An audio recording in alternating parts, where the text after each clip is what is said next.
Friends, आज हम पढ़ेंगे खनिज एवं धातु। ठीक है, खनिज एवं धातु। आजकल क्या है कि सारे बर्तन वगैरह हम जितना भी उपयोग करते हैं, क्या यूज़ करते हैं, मेटल यूज़ करते हैं। तो ये मेटल हमें मिलती कहाँ से है? ठीक है, तो मेटल क्या होती है कि कुछ धातु तो मेटल एलिमेंट के रूप में यानी तत्व के रूप में पाई जाती हैं, जैसे गोल्ड है हमारा, और सिल्वर है, प्लेटिनम है। ये गोल्ड किसके रूप में पाई जाती हैं? मुक्त रूप से पाई जाती हैं।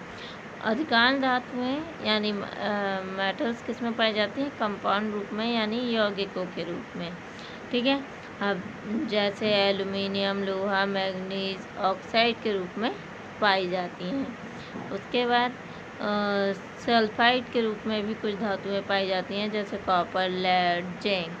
ठीक है, और सिलिकेट के रूप में खनिज बहुत अधिक मात्रा में पाया जाता है, लेकिन इससे धातुओं का निष्कर्षण कठिन होता है।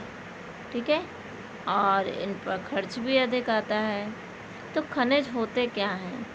खनिज क्या होते हैं कि जो हमारी पृथ्वी है, उस पृथ्वी की भूप्रकृति में जो प्राकृतिक रूप से पाए जाने वाले अकार्बनिक तत्व व कार्बनिक यौगिकों को खनिज कहते हैं। ठीक है, अकार्बनिक और कार्बनिक तत्वों के यौगिकों को खनिज कहते हैं। ठीक, भूप्रकृति समझ में आ गया होगा कि जो है खनिज कहाँ पाए जाते हैं? पृथ्वी तल पर, भूप्रकृति में तथा समुद्र में। अब समुद्र में हमें पता है कि NaCl, सोडियम आयोडाइड और सोडियम आयोडेट कहाँ से मिलते हैं? समुद्री जल से। ठीक है, देखो सोडियम क्लोराइड हमारा नमक है, और नमक हम कहाँ से मिलता है? समुद्र से। क्लियर हो रहा है ना? और ऐसे ही अन्य तत्व भी हैं, जैसे बॉक्साइट है। ठीक है, ये एल्युमिनियम का खनिज है, और इससे एल्युमिनियम हम प्राप्त करते हैं। ठीक, और ऐसे ही Cu2S है, कॉपर ग्लास, ये क्या है? तांबे का अयस्क है। ठीक है, और कुछ धातुएं किस में पाई जाती हैं? सल्फेट और कार्बोनेट के रूप में पाई जाती हैं। अब अयस्क क्या होते हैं? ठीक है, तो जो खनिज मिलते हैं, उन खनिजों में धातु की मात्रा कम होती है। ठीक है ना, धातु की मात्रा कम होती है, और उनसे धातु को निष्कर्षित करना क्या होता है? कठिन होता है। और इन धातुओं की और कम लागत में हो जाए। ठीक है, तो ऐसे ही क्या होता है कि ऐसे खनिज जिनसे धातुओं का निष्कर्षण अधिक मात्रा में सरलता से कम लागत में हो जाता है, अयस्क कहलाते हैं। ठीक है, क्या खनिज क्या होते हैं कि सभी जितने भी धातुएं सब जो हैं कंपाउंड रूप में हैं, जो पृथ्वी या समुद्र से प्राप्त होती हैं, खनिज कहलाते हैं। ठीक है, उन खनिजों में से ऐसे खनिज जिनसे धातुओं का निष्कर्षण सरलता, सुगमता व कम खर्च से होता है, वो क्या कहलाते हैं? अयस्क कहलाते हैं। ठीक है, तो इससे हम क्या कह सकते हैं? हम कह सकते हैं कि सभी अयस्क तो खनिज होते हैं, परंतु सभी खनिज अयस्क नहीं होते हैं। ठीक है, अब ये टेबल दी है, देखो इस टेबल में कुछ अयस्कों के नाम दिए हैं। मैग्नीशियम का MgCO3 मैग्नेसाइट, और ये कार्बोनेट अयस्क है। ठीक है, जिंक का कैलेमाइन ZnCO3, ये भी कार्बोनेट अयस्क है। लेड का गैलेना PbS, ये सल्फाइड अयस्क है। कॉपर का कॉपर ग्लास Cu2S, ये भी सल्फाइड अयस्क है। आयरन का हेमेटाइड Fe2O3, ये ऑक्साइड अयस्क है। अब ये देखो यहाँ पर O आ रहा है ना, तो ये ऑक्साइड, यहाँ पर S आया तो ये सल्फाइड, यहाँ पे भी S आया तो ये सल्फाइड, यहाँ CO3 आया, CO3 यानी कार्बोनेट, यहाँ इसलिए ये कार्बोनेट अयस्क। ठीक है, ऐसे ही एल्युमिनियम का बॉक्साइड बहुत इम्पॉर्टेंट है, Al2O3 2H2O, ये क्या है? ऑक्साइड अयस्क है। सिल्वर का अर्जेंटाइन Ag2OS, ये सल्फाइड अयस्क है। कैल्शियम का जिप्सम CaSO4 2H2O, ये सल्फेट अयस्क है। ठीक है, SO4 सल्फेट अयस्क है।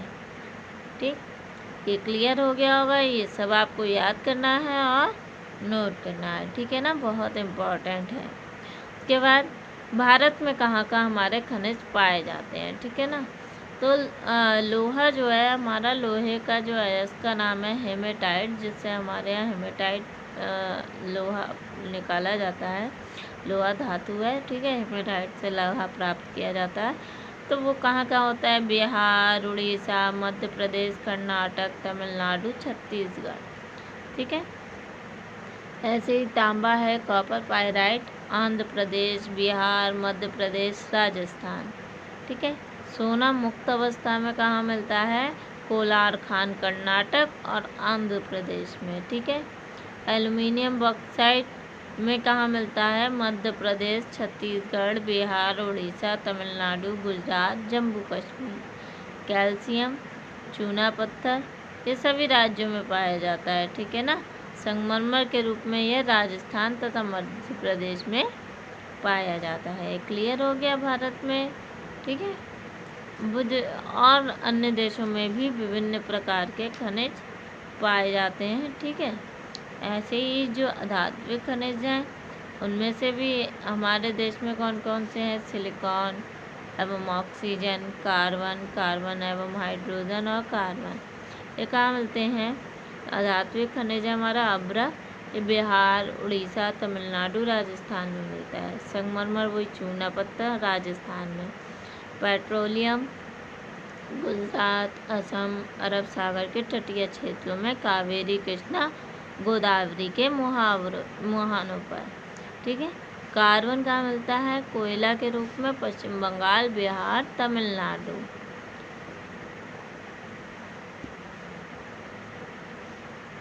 अयस्क प्रकृति में पाया जाने वाला क्या है, खनिज है, ठीक है, जिससे धातुओं को आसानी से, सरलता से निष्कर्षित किया जा सकता है, ठीक। और धातुओं को शुद्ध, विभिन्न उपयोगों के लिए धातुओं को शुद्ध करने के विज्ञान को हम क्या कहते हैं, धातुकर्म यानी मेटलर्जी, ठीक है। मेटलर्जी किसे कहते हैं, समझ में आ गया कि जो अयस्क प्रकृति में पाए जाते हैं उनसे धातुओं को निष्कर्षित करना, शुद्ध धातुओं को प्राप्त करना का विज्ञान क्या है, मेटलर्जी है, ठीक है। अब प्रमुख अयस्क थे, उसके अलावा भी हैं, जैसे तांबे का अयस्क है कोल्कोपाइराइट CuFeS2, ठीक है, ये सल्फाइड अयस्क है, इसमें आयरन भी मिक्स्ड है। कॉपर आयरन दो धातुएं मिक्स्ड है और सल्फाइड अयस्क है ये। क्रोमियम के अयस्क हैं FeCr2O4, ये क्रोमियम टाइटेनियम, ठीक है। और इलेमेनाइट का है FeTiO3 में टाइटेनियम के अतिरिक्त अन्य धातु आयरन भी उपस्थित है ना। इसमें देखो टाइटेनियम के साथ आयरन है, क्रोमियम के साथ आयरन है, कॉपर के साथ आयरन है, ठीक।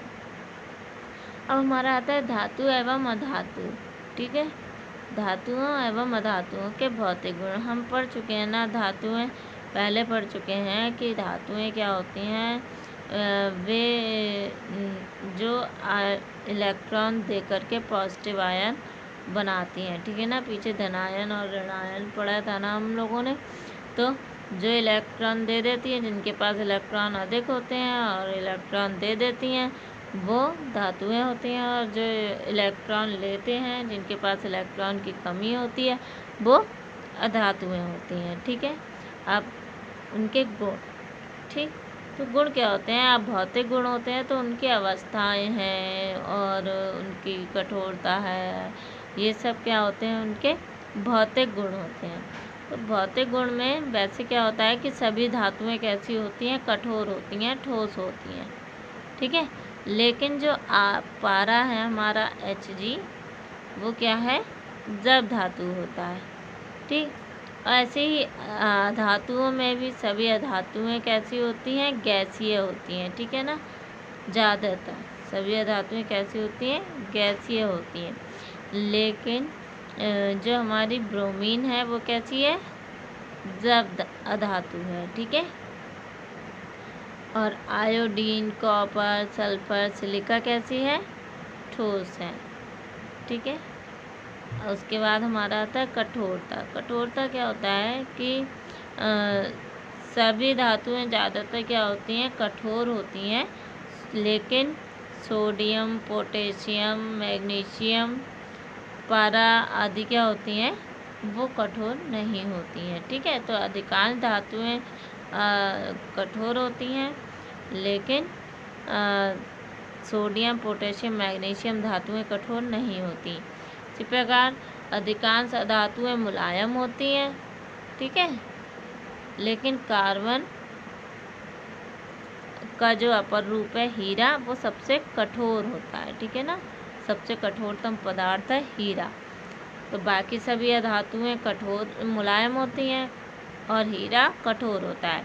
ऐसे ही बाकी सभी धातुएं कठोर होती हैं, लेकिन सोडियम, पोटेशियम, मैग्नीशियम और पारा क्या होते हैं, मुलायम होते हैं। ठीक है, उसके बाद चमक। सभी धातुओं में क्या होती है, चमक होती है।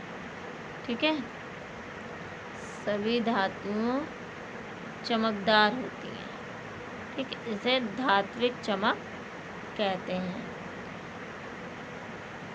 इसीलिए इनका उपयोग क्या किया जाता है, आभूषण, सजावट की वस्तुएं आदि बनाने में किया जाता है। अधातुएं धातुओं के समान चमकीली नहीं होती हैं। ठीक है ना, अधातुएं चमकीली नहीं होती हैं और धातुएं चमकीली होती हैं। अगाध वर्धनीयता। अगाध वर्धनीयता क्या होता है कि अगर हम किसी को पीटें तो वो टूटे नहीं। ठीक है, तो धातुओं में अगाध वर्धनीयता का गुण होता है, मतलब हम उन्हें पीटें तो वो आसानी से नहीं टूटते हैं। ठीक है, और चादर के रूप में बदल जाती हैं। ठीक, लेकिन अधातुएं क्या होती हैं, मुलायम होती हैं, उनमें अगाध वर्धनीयता का गुण नहीं होता है। ठीक है,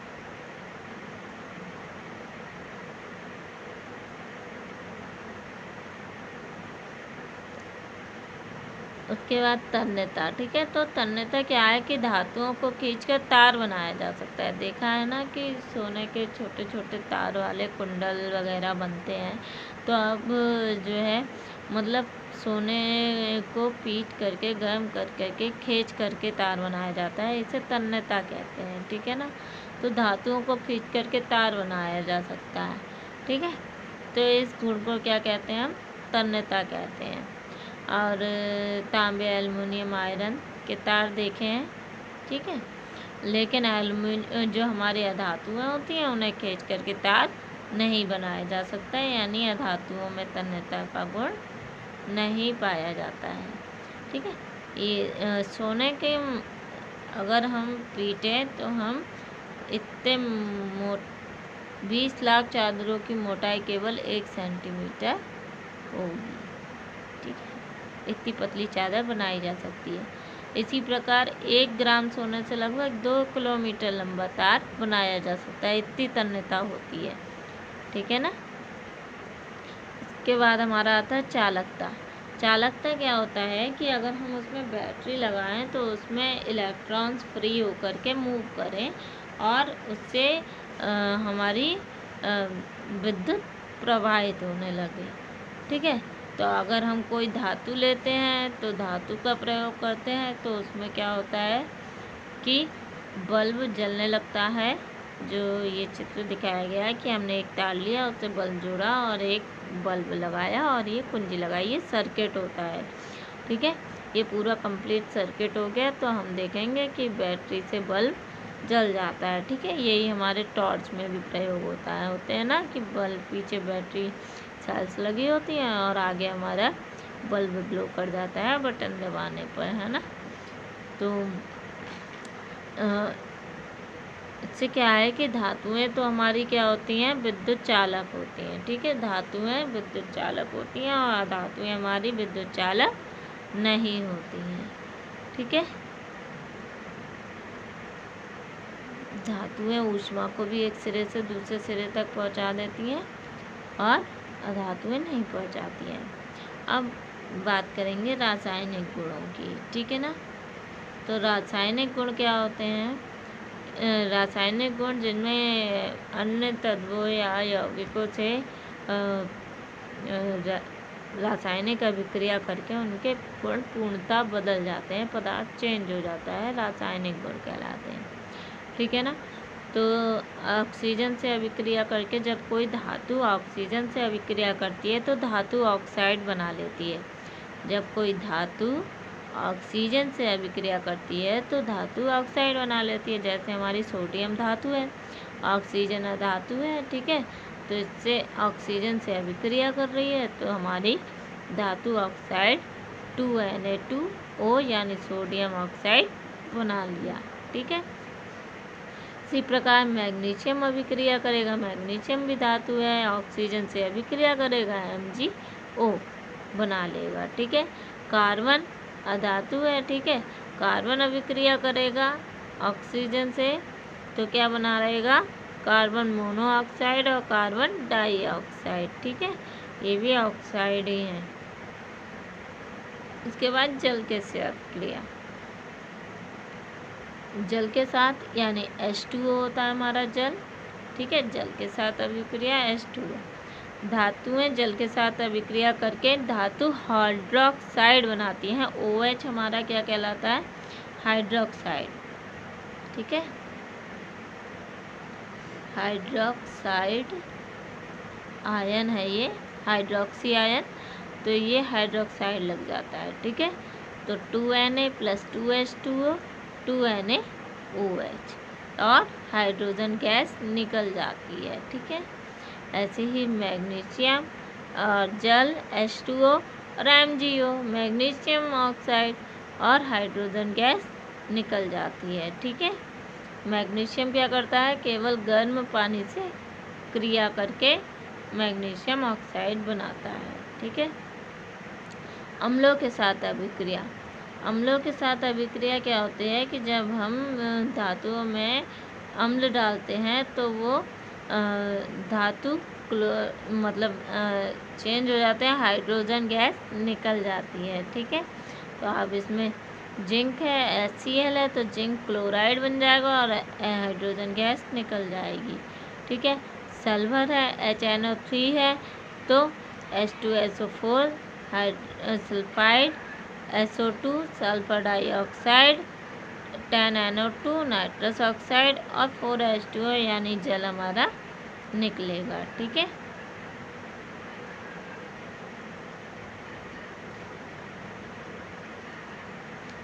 इस प्रकार ये अंतर पाए जाते हैं, ठीक है ना। भौतिक अवस्थाएं कैसी होती हैं, धातुओं की ठोस, कठोर, चमकदार, और अधातुओं की द्रव, गैस, ठीक है। और घनत्व, गलनांक कैसा होता है, अधिक होता है, ठीक है। और ये कम होता है इसका। ऊष्मीय एवं विद्युत चालकता, ये सुचालक होते हैं और ये कुचालक होते हैं। अगाध वर्धनीयता एवं तन्यता दोनों का गुण पाया जाता है धातुओं में और अधातुओं में नहीं पाया जाता। जल से क्रिया, सामान्य ताप पर क्रिया करके हाइड्रोजन गैस निकालते हैं और सामान्य ताप पर क्रिया करके हाइड्रोजन गैस नहीं निकलती है, ठीक है। इसके आगे हम नेक्स्ट उस पर पढ़ेंगे।